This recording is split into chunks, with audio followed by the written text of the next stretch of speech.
Amen, amen. God bless you, God bless you, God bless you. This is the day that the Lord has made, and we will rejoice and be glad. Hey, listen, come on in. Come on, like us and share.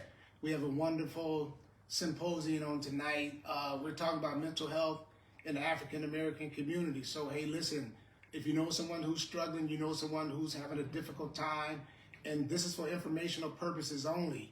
And views and opinions are not necessarily those of Restoration Ministry, but this is for informational purposes. I am sitting here with a licensed therapist and social worker. So based on this conversation, we're going to provide resources and etc. So I'm excited tonight, amen, to sit here with my daughter, amen. Miss TANESHA TERRELL. She's a graduate of Wayne State University. She's a licensed master's degree social worker and therapist. She's the founder of Angela's Safe Haven Counseling. So let's give her a good God bless you on tonight. Amen. And we're just glad that you're here. So I'm going to start out, just say, can you hear me? Still let some people come in first. Because sometimes they're... Tasha, can you sing that one?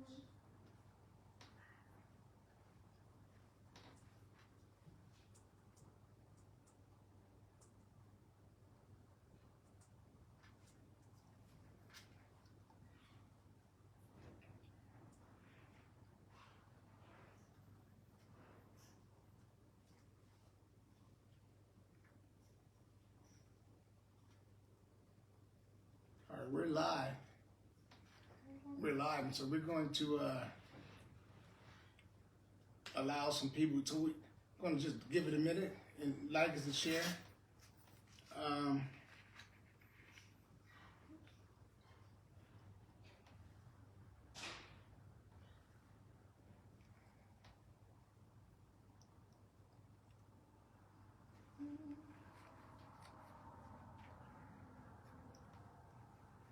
Hey, so God bless you. We thank you once again. We're here. We're live tonight. We're here with my daughter, Miss TANESHA TERRELL. We're talking about mental health in the African American community, and this is a very important topic, and it's very important to me to have this discussion during African American History Month, but we deal with this on a 12-month basis. And I'm here with my daughter, Miss TANESHA TERRELL. She's a graduate of Wayne State University. She's a licensed master's degree in social work and therapy. She's also the founder of Angela's Safe Haven Counseling. And so we're going to just have a candid conversation. And views and opinion are not necessarily those of Restoration Ministries or Miss TANESHA TERRELL. This is, a daddy-daughter talk, and we want to provide resources, and we want you to, the audience participation, to come in and ask questions at the end. So I'm going to pose my first question to TANESHA. What made you want to become a social worker? It's simple.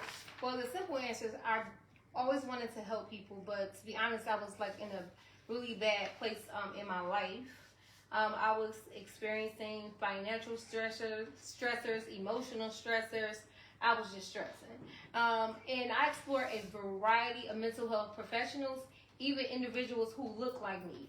But the people who look like me were, it's sad to say, less likely to help me. And so I met a man one day. He was a white male. He was deaf. And I really didn't expect him to help me.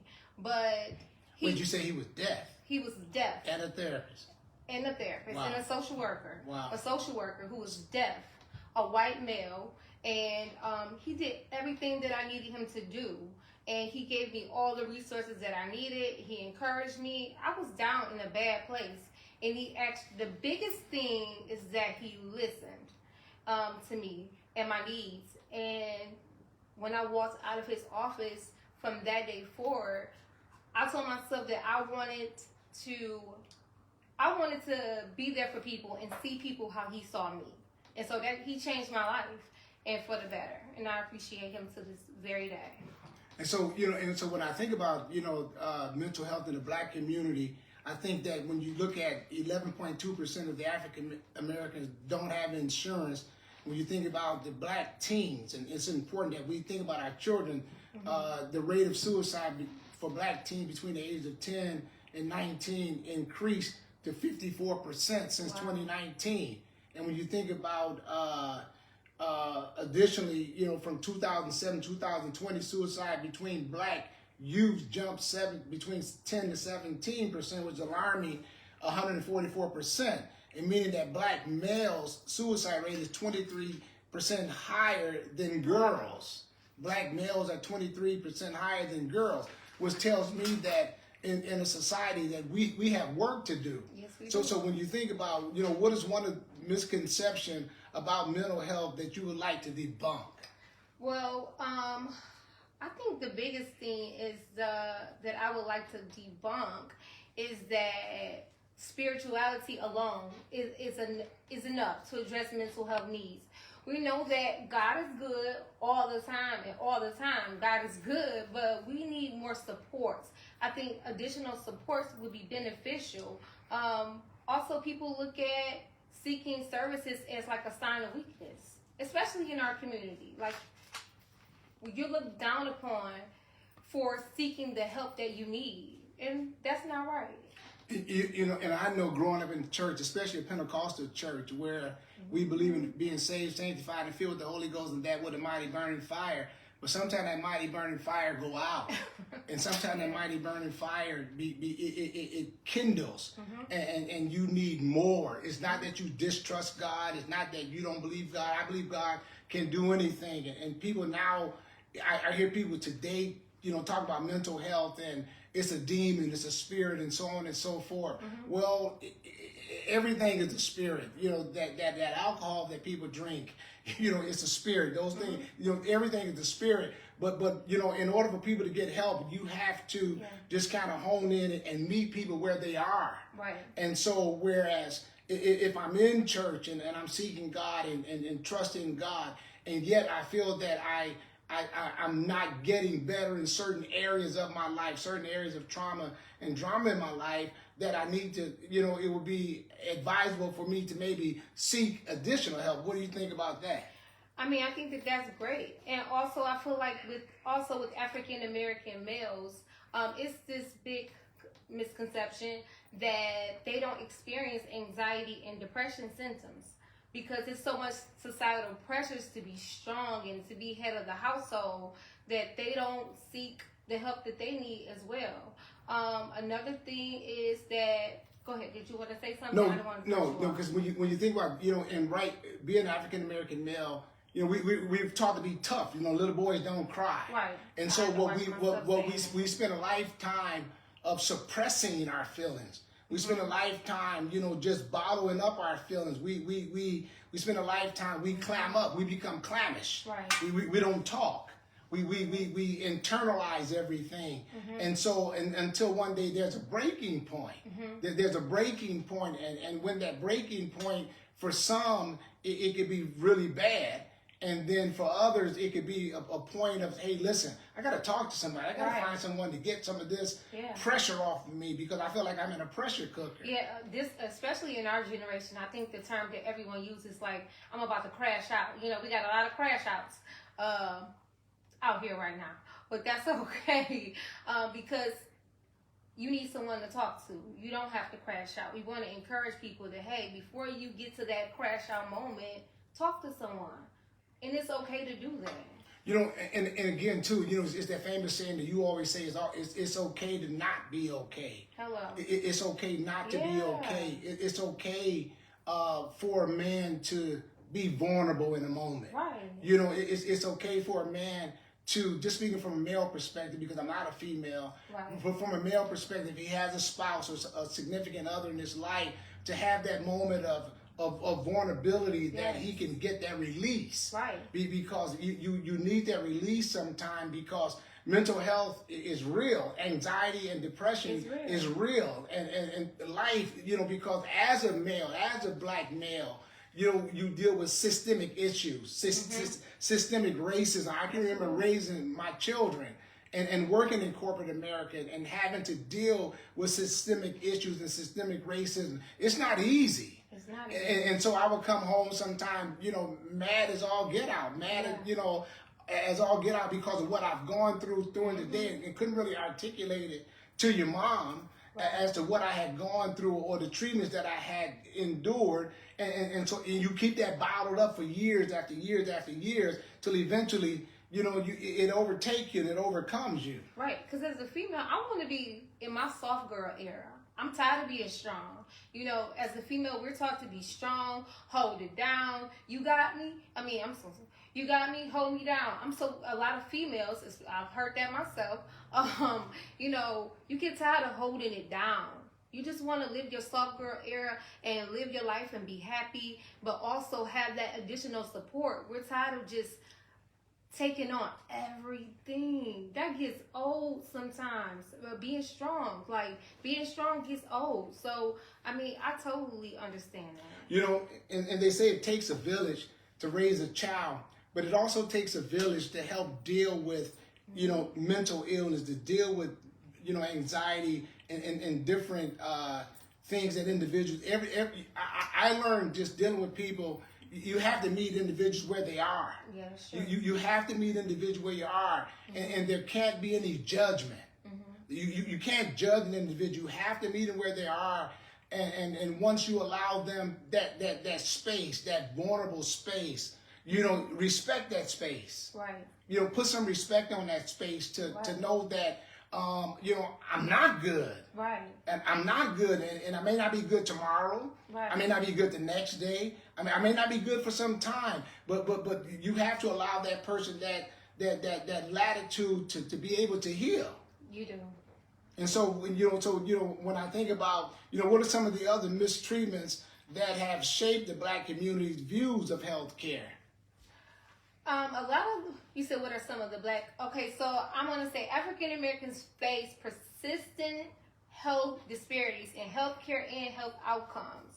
This includes higher uninsured rates, worse reported health status, and higher infant mortality rates. Also, you can't help but feel judged. Have you ever went to the doctor and you felt kind of like, okay, like you're on trial almost? You know what I mean? Like, you feel like you have to state your case about your signs and your symptoms because you feel like that person may not believe you.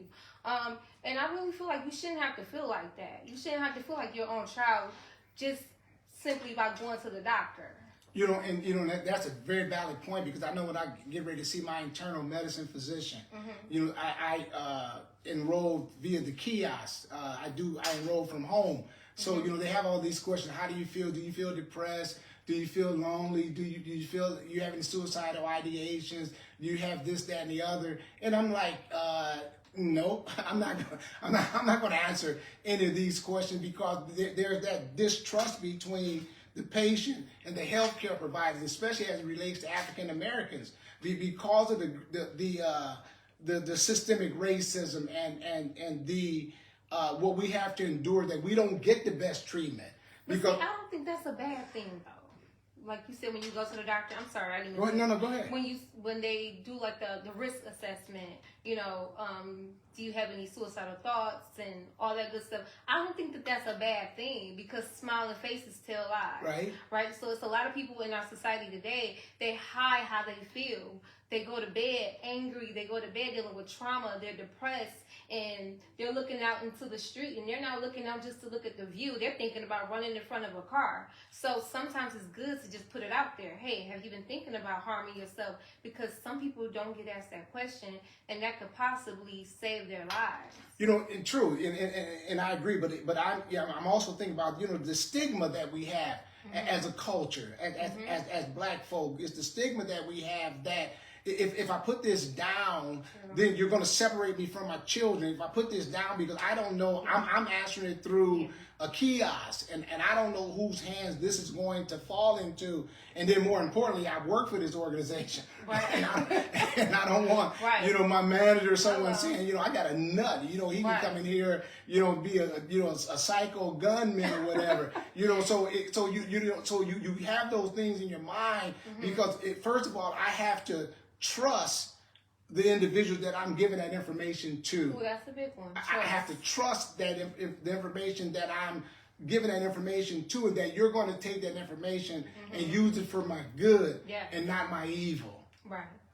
So and again, you were saying something about it's not a bad thing to list the suicidal ideation. And can you explain the difference between suicide ideations and then just having the thought of suicide and just versus okay, yeah. So suicidal ideations is just basically simple and plain. It's when an individual just is maybe thinking about. They have thoughts. It just thoughts that what if I harm myself, or what if this happened, or they just have thoughts of suicide. But it's the difference where we may need to call someone to help you if you experience suicidal ideations, and then you have a plan and the intent. Or do you have access to weapons? So that kind of escalates things. So a lot of people are afraid to tell you they think about suicide because they think that you're going to call the people on them if they tell you something like that. But that's not true. A lot of people experience suicidal ideations on a daily basis. That doesn't warrant me to pick up the phone and escalate you to a higher level of care. We talk about it. And we implement different treatment modalities to deal with that. And so it's not funny because in my y'all laugh at me when I say it, but in my 3 decades in healthcare, and when I we would admit patients to the psych floor, right? Mm-hmm. And when you go up to the psych floor, it's like going through solitary confinement.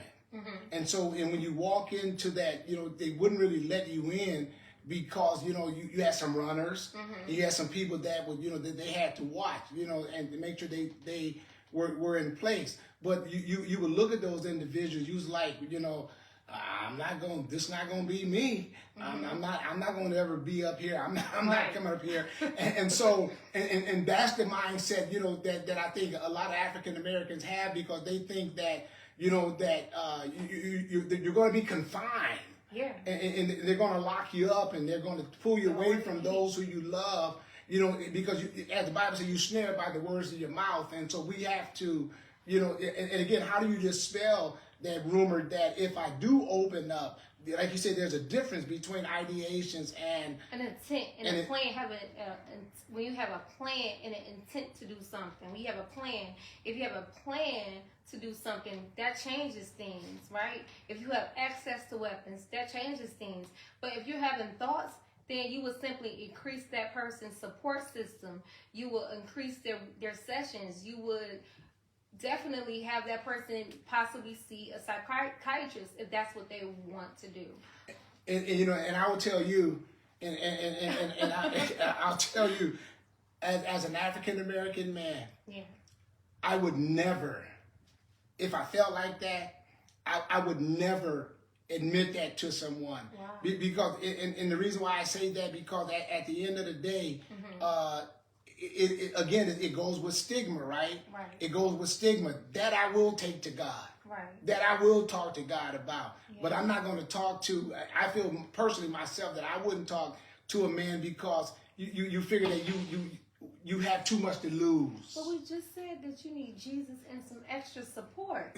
Right. But I'll take that to Jesus, and then he'll give me that extra support, because I just think that we have to dispel the rumors and the stigma as it relates to African American, because, and just pivoting, when you think about African Americans as it relates to, we'll get to that question, because that's a question that we have, but we just have to be sure that, again, confident in who we're disclosing that information to, mm-hmm. that they're going to have our best interests at heart. Ooh. And that's scary. I'm a therapist, and right now I am in the process of looking for an African American therapist. And it's not easy, finding a good fit, and then, like you said, finding someone that you trust that will listen and address your needs. And I'm glad you said that, because during my question, because who would have thought in my 6 decades, my decade, 60 years old. How many decades that is, I can't think right now. Mm-hmm. But being 63 years old, who would have thought at this point in my life that I would talk to, number one, a psychiatrist, because I thought only crazy people, and I'm not saying it to be disrespectful or just to be mean. Right. I just thought only crazy people talk to a psychiatrist. Who would have thought that, that I would talk to a psychiatrist, and better yet, sit down and tell this guy, some of my most intimate secrets and some of the things that, that I had gone through and that I had dealt with, in life. And mind you, didn't tell him everything. I didn't disclose everything, because Mama said what goes on in this house stays in this house. So I gave him what I think he needed to know in order to begin to do an assessment, on me to kind of level set me, to get me to a point. But I found out during that treatment plan that I needed more, that I needed the psychiatrist, and then better yet, I needed a therapist that I could go, because the psychiatrist, as you say, prescribe medication and a rigorous treatment plan, to get you, back in, right standing. But then the therapist, I was introduced to an African American therapist through Life Lens, and Dr. Alexander was wonderful because he took the time to really understand me as a man. He took the time to just help me break down some of the things that I dealt with, and gave me tasks and things to do, to say, hey, listen, to do this, to make daily affirmations, to say, hey, listen, you can't be over here, you can't be over there, so you got to choose your battles. Right. And so sometimes when you're dealing with mental health, mental health will have you scattered and you all over the place. Yeah. And so how do you tell your patients and hone your patients and bring them in so that they could just kind of be laser focused on, getting back to the best version of themselves? For me, it's just all about transparency and just talking to that individual, building that rapport, establishing that rapport with that person. That's first and foremost. You have to establish that rapport, but then you have to identify their primary issue and see what's going on with them. So I see, like, hey, what do you want to work on? What's your primary focus? Because you may have a person that they have a lot of things going on, right? They have a lot of external factors, internal factors. They have a lot of life stressors. People have a lot going on. Okay, so I just say, hey, what do you want to work on? And I see that someone, do you want to? Okay. I see that someone has a question in the chat. So the question is, my friend is always depressed. Is that a sign of depression? Okay. So, again, my experience, I talk to people and they don't even know what depression looks like. So, for me, I'm just going to give the signs of depression, what I know. So, again, signs of depression is someone that lacks interest in doing their normal activities. It's a struggle. It's a struggle to do the things that you normally like to do, like going to the gym. All of a sudden, you don't feel like getting out of bed. They have difficulty just getting dressed in the morning. Y'all, is a chore for a person that experiences depression, lack of focus. You feel hopeless, helpless. It impacts your overall function, but it also impacts your sleep, right? Your biological functioning. You have trouble sleeping. You have difficulty eating. Like I said, you have difficulty focusing. And then also how you really notice the person that they're depressed, because a lot of people with depression, they isolate. They don't like to be around a lot of people, so they pull back, right? They pull back from people. So those are some like telltale signs of depression: isolation, a person who struggles with sleeping, eating, and sometimes you're irritable, right? You're irritable. People that are depressed experience a range of symptoms, and so those are some of the telltale signs that a person is depressed. When you lose interest in the things that you love, it's hard for you to get happy about doing the things that would normally make you happy. And so really when a person is depressed, you really want to be there for that person. Make sure you check in with that person, because when a person is depressed, that increases their risk for suicide. And I think, when you talk about being depressed, because what I did, because I think I've always suffered from depression. My wife always told me, she said, you a warrior. So I was always been a warrior, but what I did, I learned how to deflect. I learned a sense of humor, and my sense of humor was my way of deflecting my depression. And that's one thing that I would tell anyone that's listening to us tonight, you know, to pay attention to the signs, right? Because just because I'm smiling, it doesn't mean that I'm happy.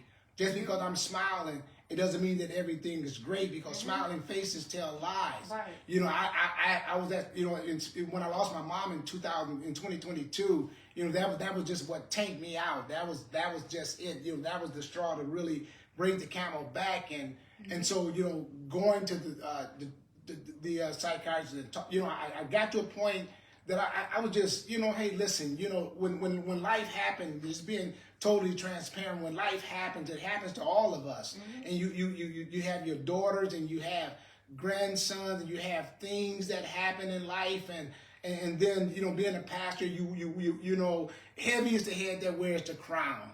And so, and you're being all things to all men, and you're taking care of others, and you're not doing a great job of taking care of yourself. So I would develop a sense of humor. I would laugh through it, but it got to a point that it was no laughing matter.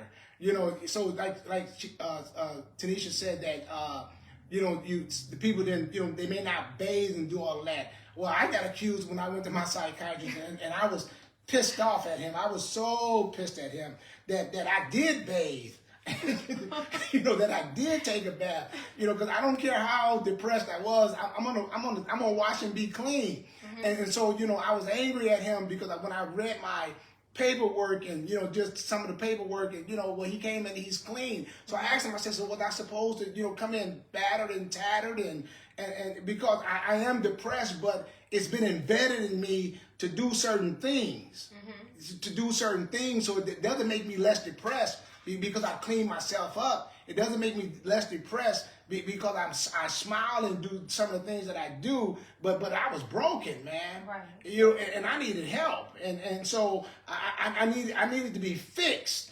You know, and so and that's what we're dealing with as African American people, because so many of us are broken, and we're yet we're yet putting on a facade. Yes. We're yet acting. So to this person that the friend is always depressed, yeah, that's a sign of anxiety, depression, and that's something that you may want to just check out, because I don't think we should be depressed all the time. But hey, listen, for some of us, when you're going through it again, just because you make the load look light, it doesn't mean that it's not heavy. Life circumstances can lead you there. Yeah. And that's why you need to explore additional supports. And again, a good support system. And that's why you know, we need to advocate as a community for more healthcare professionals in the psychiatric field that looks like us. I'm super excited for my daughter, you know, because I told, you know, she works with adults, and I told her, I said, hey, you know, there's a great need for our children. You know, our babies they're catching hell right now. They're going through.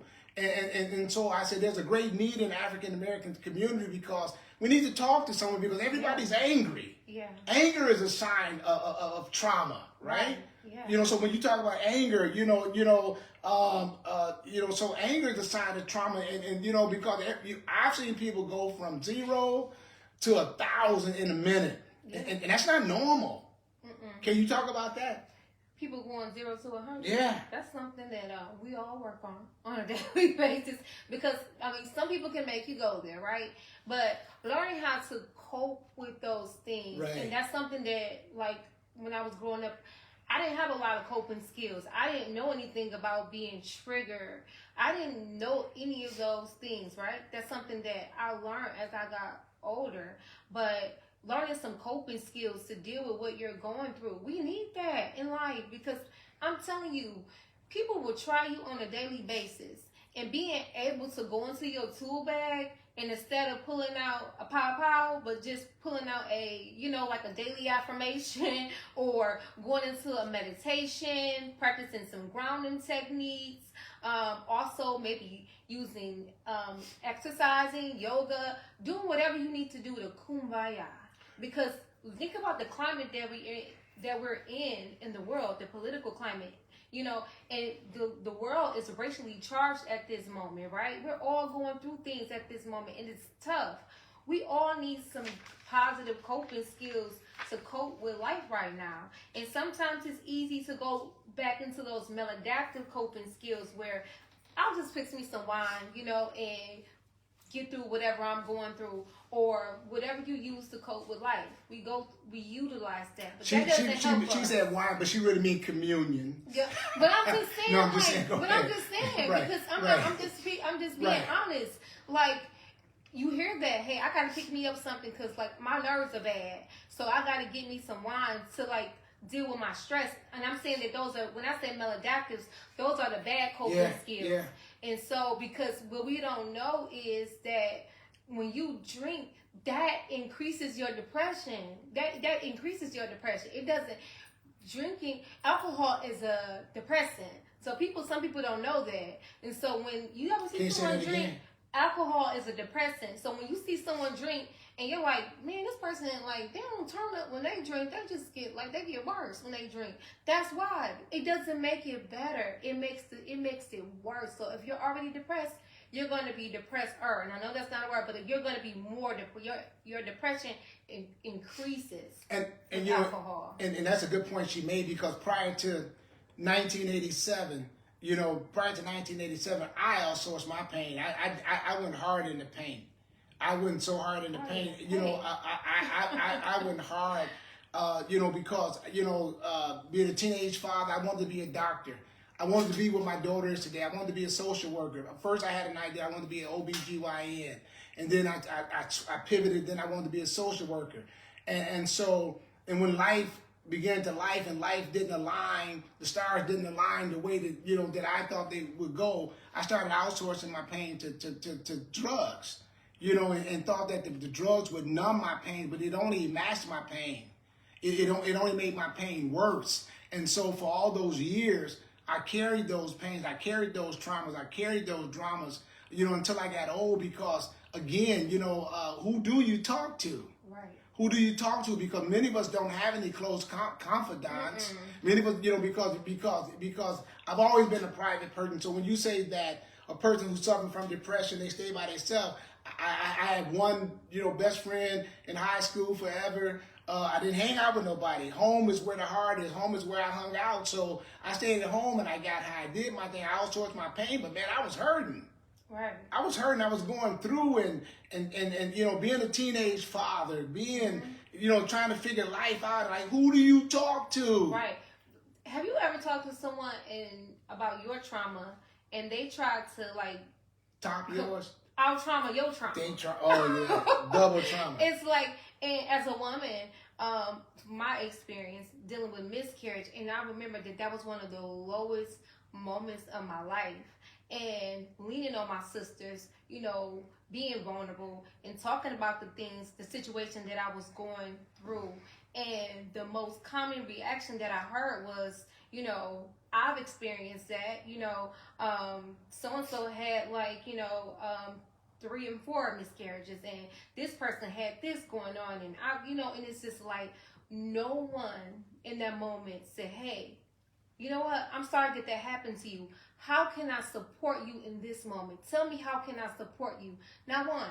And that was one of the loneliest moments of my life. Yeah, I have coping skills. Thank God for that. Thank God that I have my educational background and I'm able to, I have coping skills that I can lean on. But if I did not have that, that was a very dark place in my life. And the more that I leaned on my sisterhood, it was like, well, that's not a big deal almost. You know what I mean? Like, that happened every day. You know what I mean? And the worst thing that you could ever tell someone who's going through a mental health crisis or going through any trauma in their life is to get over it. Mm-hmm. It's to get over it. Right. Get over it. Give it to God. Give it to God. Give it to God. And I'm not trying to be funny.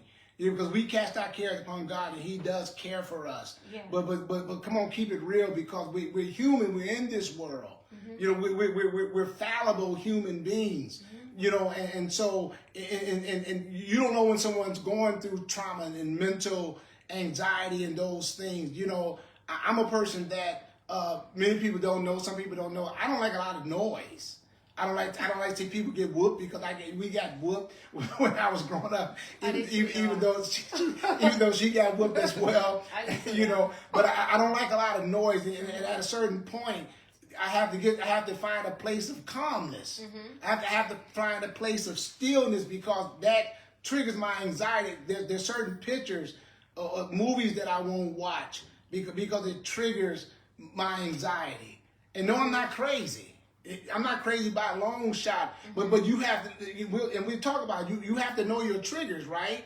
You have to know your triggers, and you know, when people tell you that, hey, what you're doing is triggering me, hear them, right, and listen to them, and respect them, and not go there, not be a contributor to, because it's a lonely road when you're dealing with depression and you're dealing with anxiety. Unless it happens to you, you'll never understand it. And most times we're dealing with it. Let's just keep it real. It's generational. Yeah. You know, because mama dealt with depression and anxiety. Grandmama had depression and anxiety. Some people say that's a generational curse. It is what it is, and we believe that God can break the curses. But until God be God. Right. And the Bible said, let God be true and every man be alive. Until God be God, we have to rely on the individuals that God put in place to be of assistance to us. Go ahead. Oh, someone had a question, and just like that was a good, great segue. Their question is mental illness hereditary? While I am not a medical doctor, I can say that what I know is that mental illness can have a hereditary component, although it is not solely determined by genetics. And does everyone have mental health issues? I would say like mental health is not like a one size fits all kind of thing. Like I believe that everyone has different experiences, different circumstances, traumas, right? Traumas. Yep, I do believe that. So, and sometimes we can't always identify what those things are. That's a question. But you know, and then she's the expert. I'm just views and opinions, not necessarily those restoration ministry. But is mental health illness hereditary? I think so sometimes. I think so sometimes because if you peer into your family lineage and you look at your family tree, just off topic, but just remember when we were growing up and we would see the elderly people in the neighborhood and we would say that, Miss Alberta's senile, this one's senile, that one's senile, and senile now is the new dementia. It's now dementia, and so and we all got somebody in our family who don't act right. We all got somebody who sideways and they ain't never been right. They ain't never been right since you known them. So I think it can be hereditary, just due to some factors in our genealogy. Right. So that's why we can't do things, like drugs that really causes those things to come to the forefront. I'm not using the proper term, but just causes it to come to the forefront. We can't do things to kind of trigger that anxiety, that depression, or that mental illness. And so does everyone have mental health issues? If you live in this world, you will have troubles. In this world, you will have troubles. Now, are they mental? They may not be mental, but there may be trouble. There may be trauma. There may be drama. But if you live in this world, you're going to experience with some type of trauma and some things that you have put in that Pandora box and you've locked up. But yet those things haunt you, and yet those things bother you, and then those things will manifest into something. Go ahead. And talking about trauma, like it's different types of trauma. Complex trauma, vicarious trauma. Sometimes you're affected by what someone else goes through, and a lot of people deal with that. So that's called vicarious trauma. And sometimes for me, even in this field, everyone looks at you like, okay, well, you're a therapist. You're supposed to be able to listen, but sometimes that gets hard because some of the times it's not always my stuff. I want to be there to help people, but I also have to have a boundary because I'm a human being too. Because late at night, I'm up still thinking about what someone else is going through and what this person is going through. And some people, have a history of just dumping it in your lap, and they don't see how you're doing, but they just want to continue to talk about what they're going through. And that's why it's good to have boundaries. It's okay to sometimes put your phone on do not disturb. It's okay to tell this person, like, hey girl, I gotta call you back, because you're a person too. You're going through things as well, and so you have to implement healthy boundaries to also protect your peace. And so, and that is a good segue, because even with my therapist, just talking to him, so he said I had to make some affirmations. So he said, so one of my affirmations was going to be, because I've always placed others in front of me, throughout the course of my life. Mm-hmm. So one of my affirmations was, from this day forward, I'm going to put me first. Yes. From this day forward, I'm going to put me first. And that's a difficult thing to do, especially if you've been the caregiver, you've been all things to all men. So I'm going to put me first. And then my second affirmation was, I'm going to learn to stay in my lane. And because... That's mine too. I like staying in my lane. That was mine. Like, yes. I'm gonna stay in my own lane. Yes. So because I've always been the fireman, right? Because if you tell me your problem, then I'm gonna try to find a solution for your problem. Yeah. If you say something going on, then I'm not. Even though I may not say anything to you, I'm going to take on your burden. Right. So what I've learned to say that. If it ain't mine, this ain't mine, this young. Right. Someone said it's called being a trash can. Auntie Nita said it's called being a trash can. People just keep filling you up. Right. Yeah, and they will dump on you, so you have to. So I tell myself on a daily basis, when I hear certain things or certain people say things, I say I'm not being mean. Right. I'm not being mean, but I have to say, honestly, and it's not that I lack compassion or anything, but this ain't my problem. Compassion fatigue is a thing too. You can have compassion fatigue. Okay. It's kind of low sometimes, right? Right. Because you're human. Yeah, because it's like this is not mine. This is not. I don't want to take this on, because here we go around the mulberry bush. We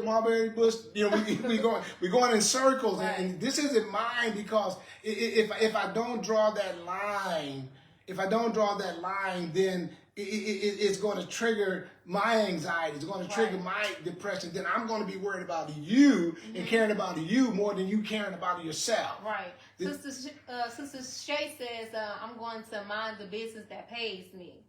Sometimes you just gotta, like you said, stay in your own lane. You just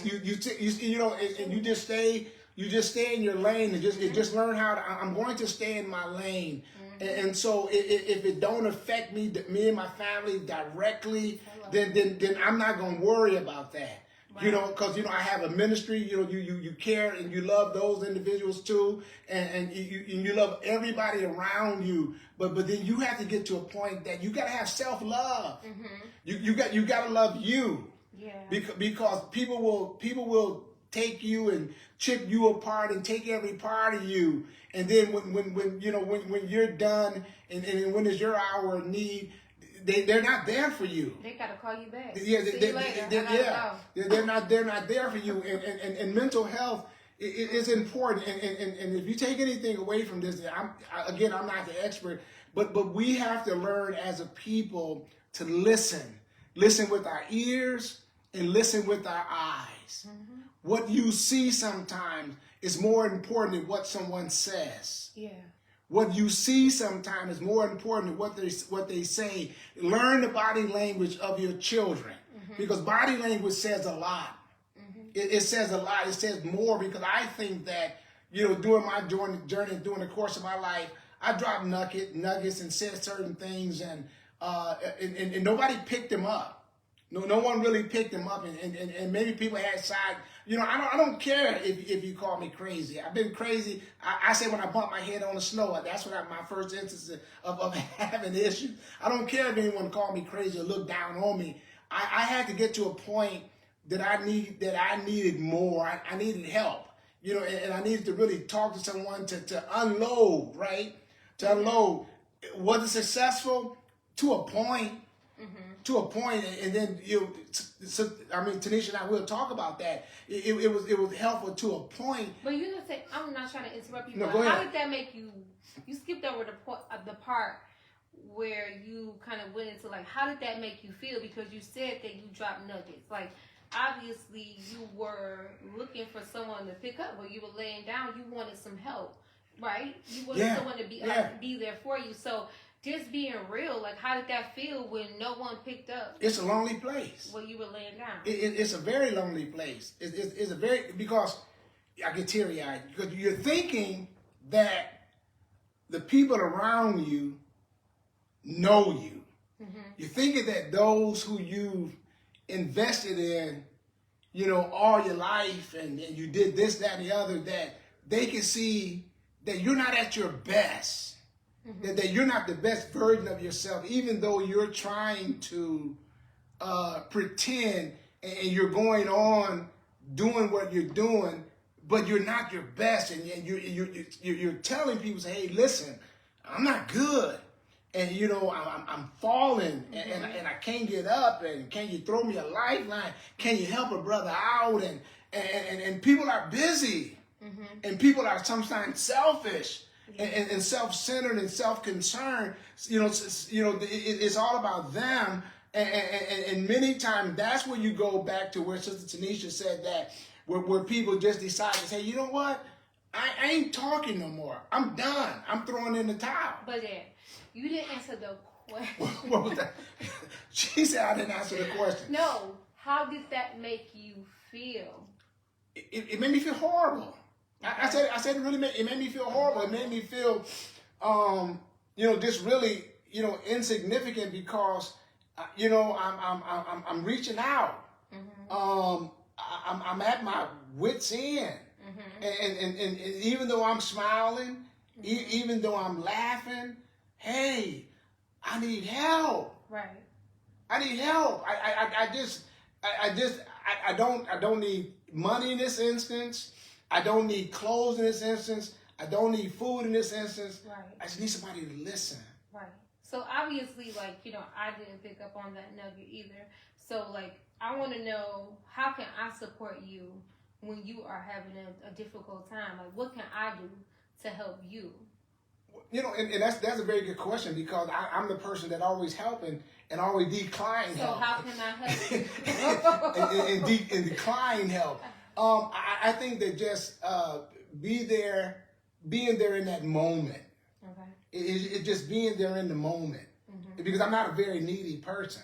I've been a very self-sufficient person. I told God, real talk, I said, God, I asked God for things, and I said, God, I think I'm just too independent for you to do anything for me. I don't even ask you for much. Yeah. Because I've always tried to do it myself. I've always tried to be the fixer and the closer. Yeah. I always try to be the fixer and the closer, but at the end, I think that when you have someone like me, you just be there in that moment, and because you tend to learn the behavior of your loved ones. If you really study your loved ones, you tend to learn the behavior of your loved ones. Me, I get quiet. Yeah. Me, I clam up. But that's something too that we all have to maybe work on, that when you do need help, it's nothing wrong with saying, hey, I need someone to talk to, because that's what we're here for. That's the point of this. You don't have to go through things alone. Sometimes it's okay to send a text or just say, hey, I need to talk to someone. Hey, I'm not doing good today. You shouldn't have to go through things alone, or sometimes people can't always read, so it is good to say, I want you to feel comfortable enough to come to us, come to me, call me, pop up if you're not doing well. I don't want you to go through things alone or feel like you've been the hero in my life all the time, taking care of the family, holding us down, and now it's time for us to do the same thing for you, right? Yeah, and I appreciate that, but it's just that I guess you have to get to a point. You have to get to a point Where of you feel comfortable to do it, or it's not necessarily, getting to a point where you feel comfortable, just getting to a point to, I don't know, I guess a point of just being that vulnerable, that transparent, or just it's growth. I think in this journey, I think you have to grow. Yeah. I think you have to grow, but I think it's just, you know, being there for an individual in the moment. That's precious. It's not a lifetime. It's just a moment. You know, just being that leaning post or that listening ear, and no judgment. No judgment. We also have to allow people to be there for us too. True. So sometimes, you know, like leave the light on. Sometimes you gotta leave that light on so people can know, like, hey, you need some help. Sometimes it's okay to signal SOS. Hey, I'm over here and I'm down. Like I need some help. I'm not doing good.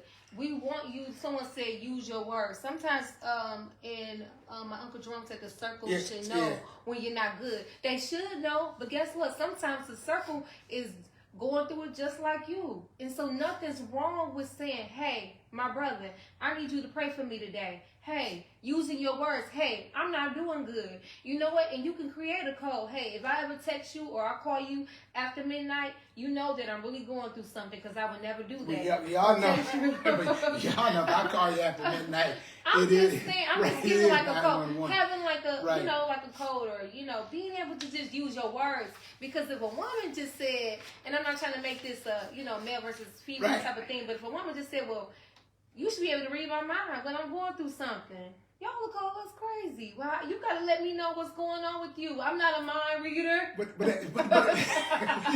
you know, and that's like that could be that could be like debatable. You know, that could be that, because know them that labor among you. You know them that, you know. Like I said, I've always been a person that when things are difficult and things are tough, I just kind of get quiet. I don't say anything. I don't bother anybody. I just kind of go to my little space and I just stop getting quiet. You know, and you know, and I stay in my, you know, I've grown accustomed to just being in my space. Yeah. You know, and I think, you know, and which precluded in me, you know, just really saying, hey, listen, maybe it's time to just talk to someone, because I've been in this space too long.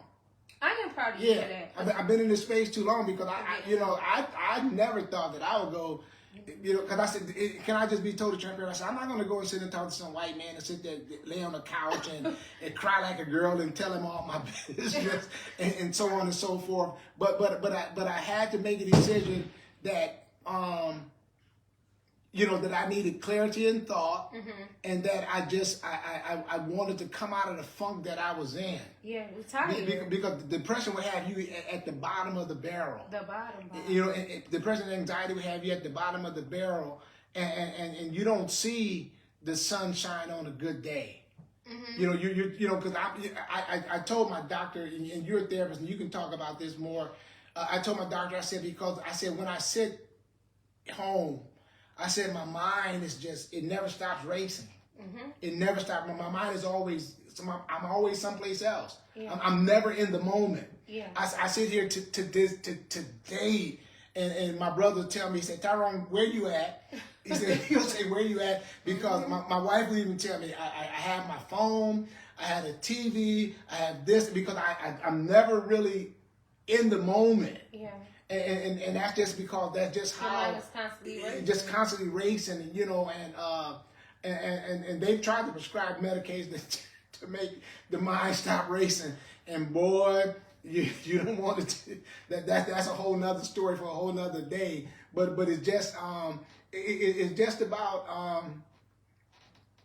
I guess, you know, having conversation like this and just trying to you know, just, you know, find that sweet spot to become, you know, the best version of yourself. Right. And I'm just gonna say real quick, like, if people would struggle with that constant, your mind is constantly racing, like, sometimes you have to allow your mind to go there and give yourself like an allotted time. Okay, from 3 to 3:30, I'm gonna think about this thing. But I always give my clients an invisible mental health shelf. I always say that, okay, after a certain point, you got to put that on a shelf, and you could come back to it the next day. You don't have to continue to think about that thing throughout the night. So using a mental health shelf or using a positive distraction. My shelf look like my closet. That's all right. My shelf look like my closet. If you open it, everything gonna fall out. it's all gonna fall out. So, Sister Heard said, "Can these feelings come from not being able to trust?" It is a trust issue. Right. You know, there's some people. You know, some people are clammish and won't say anything or won't be total transparent and it's or whatever. understandable, like why they have these feelings. But I know that you also had a question that you wanted to pose, because I see. Did you want to throw that question out there? So so this is to you all that's listening to it on tonight. So how can the workplace and community better support mental health? What can the workplace and the community, and that could be your community, your friends, because we talk about the community as the places where we live, but we all have our own communities. We all have our own circle of friends. And you got that one friend that every time she calls, y'all know that it's gonna be some drama with her. Yeah. Y'all know it's gonna be some drama with her. So how can you better support her? Because there comes a time that you have to. I think the honesty is the best policy, but then sometimes being vaguely honest with the person could, and you help me out, could also be a turnoff or a deterrent that no, I'm not going to talk to you anymore. I'm not going to say anything. So did you? I'm trying to see, did anyone in the? Do you see anyone? So somebody said, I often said, don't imagine something that hasn't happened. And I don't imagine things that, I don't imagine things that hasn't happened, but I'm only thinking about things that I have to accomplish or things that I have to do. You got to understand, I've been running this race a long time doing what I do. So it's hard to just cut the spigot off. Yeah. A lot of people do, though, like what he's saying, like, imagine like those cognitive distortions. They jump to conclusions, and they think about the worst case scenario. Yeah, I've never been a bad luck slap rock to think like that. Okay. But I'm often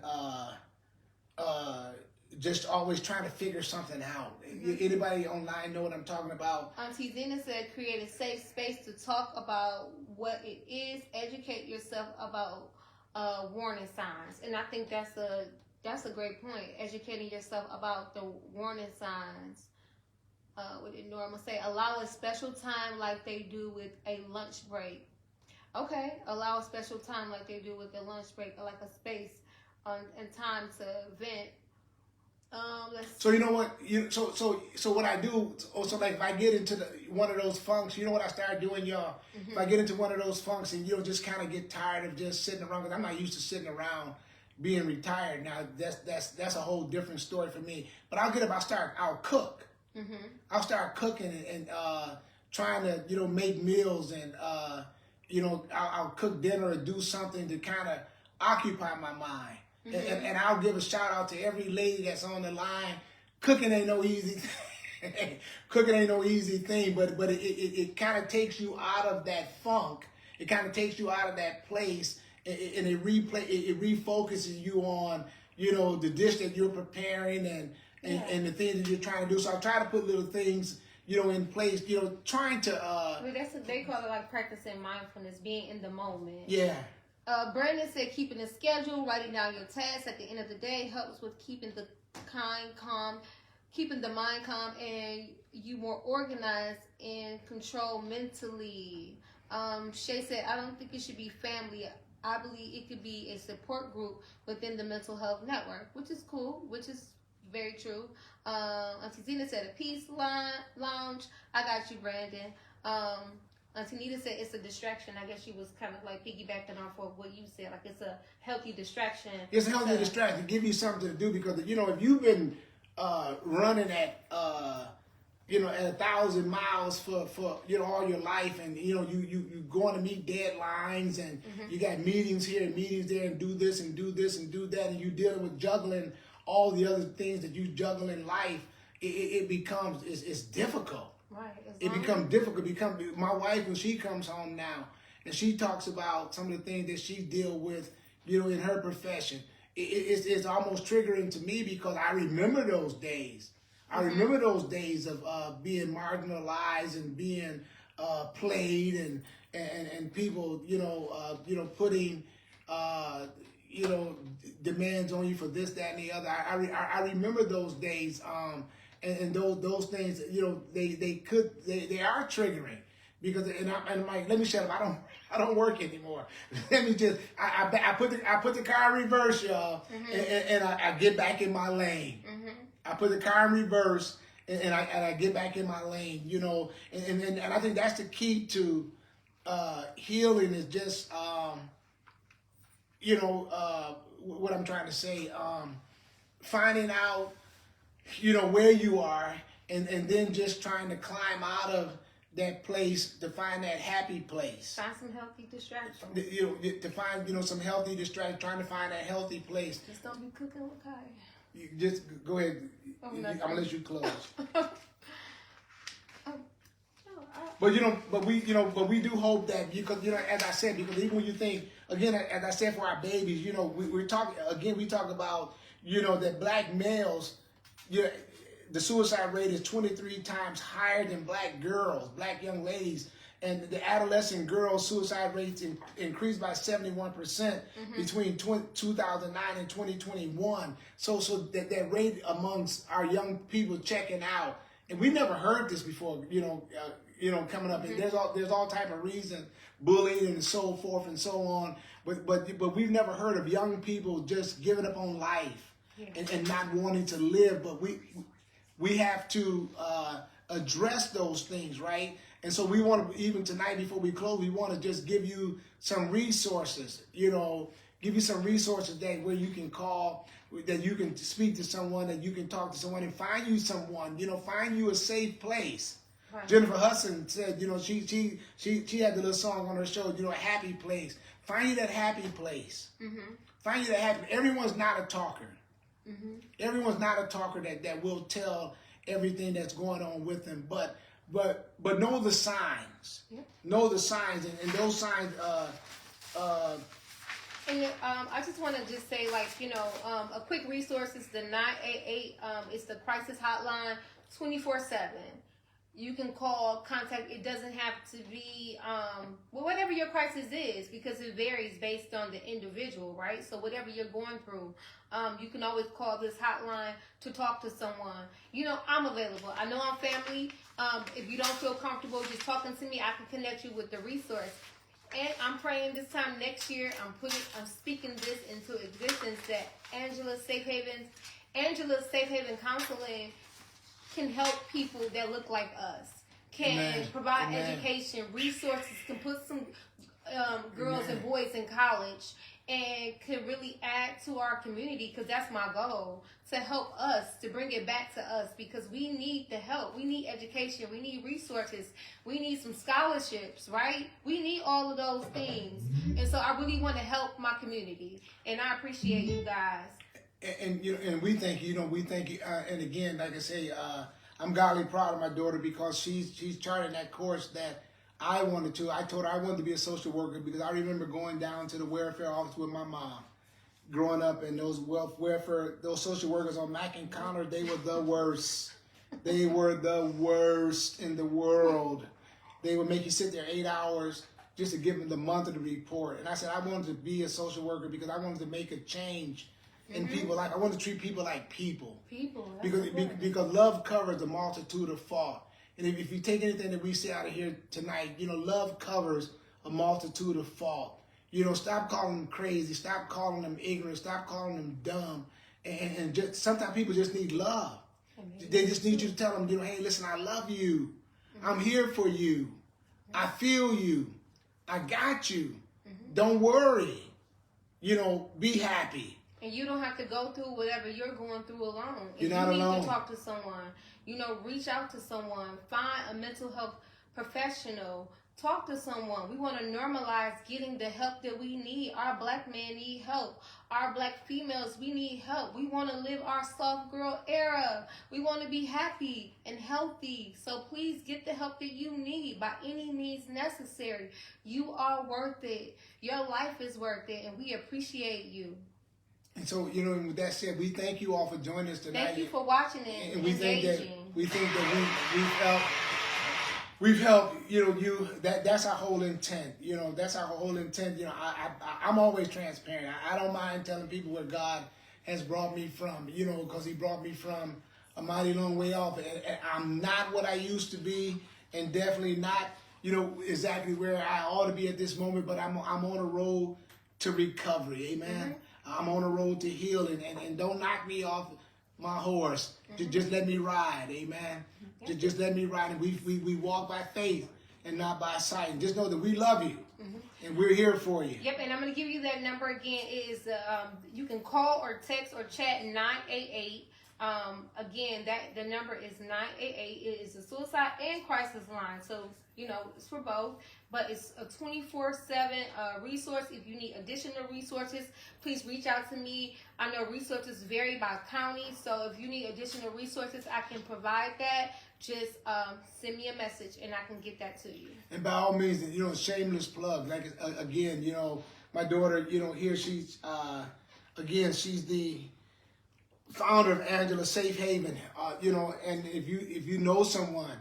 Because sometimes family, just be totally transparent, family don't like to talk to family. But if you know someone who needs someone to talk to, call her. Mm-hmm. Reach out to her.